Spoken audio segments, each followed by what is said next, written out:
నందు ప్రియమైన సహోదరి సహోదరులకు యేసుక్రీస్తు నామములో శుభములు. దేవుని యొక్క మహాకృప మీకు కలుగును గాక. ఈరోజు దేవుడు మనకిచ్చిన మాట మత్తయి సువార్త 11వ అధ్యాయం 28వ వచనం. ప్రయాసపడి భారం మోసుకుంటున్న సమస్త జనులారా నా యొద్దకు రండి, నేను మీకు విశ్రాంతి కలుగజేతును. ఈ మాటలు మనం మత్తయి సువార్తలో చూస్తున్నాము. ఈ మాటలు యేసుప్రభు వారు అక్కడ ఉన్న ప్రతి ఒక్కరిని ఉద్దేశించి పలికినట్టుగా కూడా మనము గమనించగలం. ఎప్పుడైతే యేసయ్య ఈ భూమి మీద సంచరిస్తున్నారో చాలామంది జనాలు ప్రయాసపడుతూ భారముతో ఉన్నట్టు గమనించారన్నమాట. అందుకే ఒక దగ్గర అంటారు కదా, కాపరి లేని గొర్రెల వలె వారు చెదరి ఉన్నందున వారి మీద యేసయ్య కనికిరపడినట్లుగా మనము చూడగలముట. ఇక్కడ కూడా అంటున్నారు కదా, ప్రయాసపడి భారం మోసుకుంటున్న సమస్త జనులారా. ఆ రోజుల్లో యేసయ్య యూదా ఇస్రాయేల్ దేశంలోనే సంచరించారు, కానీ ఈ మాట పలకబడుతుంది కదా, సమస్త జనులకు పలకబడుతుంది.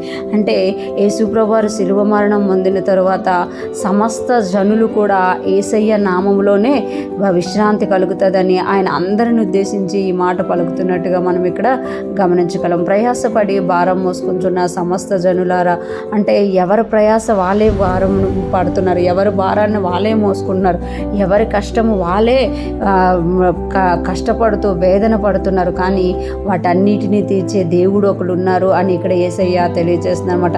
ఎప్పుడైతే మన ప్రయాస పడుతున్నామో, మనకెవరు సహాయం చేసేవారు లేరు, మన భారాన్ని మనమే భరిస్తూ కృంగిపోతున్నామో, ఈ పిలుపు వారికి ఇవ్వబడుతుంది అనమాట. నా యొద్దకు రండి, నేను మీకు విశ్రాంతి కలుగజేతును. ఎప్పుడైతే మీరు నా యొద్దకు వస్తారో నేను మీకు విశ్రాంతిని కలుగజేస్తాను అని అంటున్నారు. ఈ లోకంలో ఎవ్వరు కూడా ఇవ్వలేని పిలుపు అనమాట. నా యొద్దకు రండి, నేను మీకు విశ్రాంతిని ఇస్తానని ఎవరు కూడా ఇవ్వని పిలుపు యేసయ్య ఇచ్చినట్టుగా మనం ఇక్కడ చూడగలముట.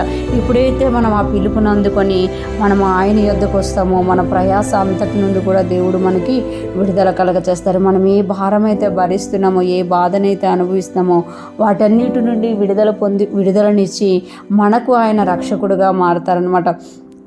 ఎలాగ మనము విశ్రాంతిగా జీవించగలము అనేది దేవుడు మనకి తెలియజేస్తారనమాట.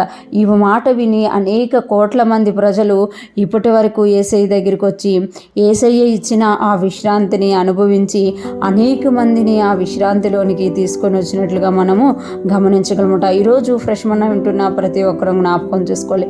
ఈరోజు కూడా దేవుడు మరొకసారి మనకు పిలుపునిస్తున్నారు కదా, ప్రయాసపడి భారం మోసుకుంటున్న సమస్త జనులారా నా యొద్దకు రండి. ఏ ప్రయాస వల్ల నువ్వు కృంగిపోతున్నావు, ఏ భారం వల్ల నువ్వు కృంగిపోతున్నావు, ఏ వేదన వల్ల నువ్వు కృంగిపోతున్నావు, ఆ వేదనని, ఆ ప్రయాసని, ఆ భారమును తొలగించగల యేసయ్య యొద్దకు మనం వస్తే ఆయన మనకిచ్చిన విశ్రాంతిని మనము పొందుకోగలుగుతాం. ఈరోజు ఫ్రెష్ మనం వింటున్న ప్రతి ఒక్కరూ కూడా ఏ భారం ఉన్నా కూడా యేసయ్య దగ్గరికి వెళ్ళి ఆయనకు అప్పగించి ఆయన మనకు విశ్రాంతిని ఇస్తుండగా ఆ విశ్రాంతిని పొందుకొని ఆయన సన్నిధిలో విశ్రాంతి దినమున ఆరాధించుదుముగాక. ఆయన ఇచ్చిన ఆ యొక్క విశ్రాంతిని బట్టి ఆయన్ని స్తుతిస్తూ ఆయనతో ఉంటూ ఆ ముందుకు సాగిపోదుముగాక. దేవుని కృప మనందరికీ తోడయుండి నడిపించునుగాక. ఆమేన్.